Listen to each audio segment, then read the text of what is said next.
So Tia, all smiles. You must be pretty pleased with the result today. Yes, I mean, a PB overseas is amazing, and at this point in the game, I'm doing some hard training, getting ready for the trials, so I'm excited to pull out the win today. So you're still working hard on the training grounds, not focusing so much on the competitions at this stage? Yeah, I mean, we backed off a little bit. I was able to be explosive today, and now it's back to the drawing board. Get some heavy lifting in and get ready for the trials, because it won't be easy. So what's the circle out like there today when it's been nice and hot and dry like this? Oh, I love it. It's optimal conditions for me. I was able to stay warm. I didn't have to do much, and I was just able to be really explosive because my muscles were loose. So when we spoke in Doha, you were talking about the heat and the humidity there. You don't have to warm up as much. Is this kind of temperature preferable to something like the 30 odd degrees you experienced in Doha? This is nothing compared to Doha, but I wore more layers today, so it was a little easier still. But the sun was out, so that was good. So in my notes that I've got here, it says you used to be a sprinter before you switched to throws. Can you kind of talk me through the decision to change?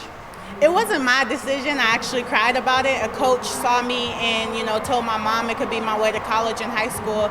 And, she sat me down and told me, you have to go to college. Not going to college is not an option, and this could be a way to get it paid for. I cried, I kicked and screamed, but they still let me run to throw. So it was good. It was a win-win. so which of the sprints was it? Was it the 100 meters or the 200? Or? Yeah, 100, 200, and the 4x4. So what were your PBs?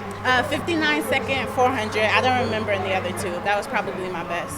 So the notes also say you've had a bit of a problem with your back. So what kind of training do you have to do to kind of protect yourself?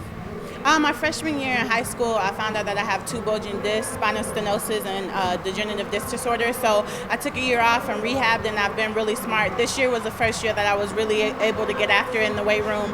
I did everything off of blocks. I didn't catch any of the Olympic lists, and I'm finally able to do that. You find out what hurts and what doesn't hurt. It was a trial and error period for about 6 years. So I finally got the hang of it, and now I know what to do and how to keep it up. So it's very close between yourself and Valerie at the moment, the diamond race. What kind of performance do you think you have to put in to take the diamond title? I mean, the focus is the Olympic trials and the Olympics. If the Diamond League happens, it happens. My focus is the trials and the Olympics. So I'm going to do my best at every meet that I go to and hope that it brings me a win. Great. Well done today, and we'll see you soon. Thank you very much.